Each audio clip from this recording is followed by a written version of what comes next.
Syederalun, pengendara motor di wahana tong setan umumnya dilakukan oleh seorang pria.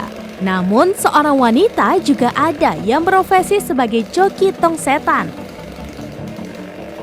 Aksi joki wanita berhijab yang beratraksi di tong setan ini dengan lihai dan lincah menunjukkan kepiawaiannya mengendari motor berkeliling sirkuit berbentuk silinder.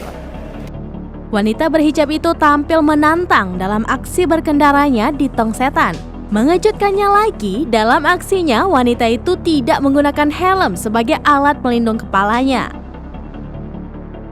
Atraksi stan motor berbahaya dalam tong setan yang biasanya dilakukan oleh kaum Adam, namun dengan mudah dilakukan oleh wanita ini.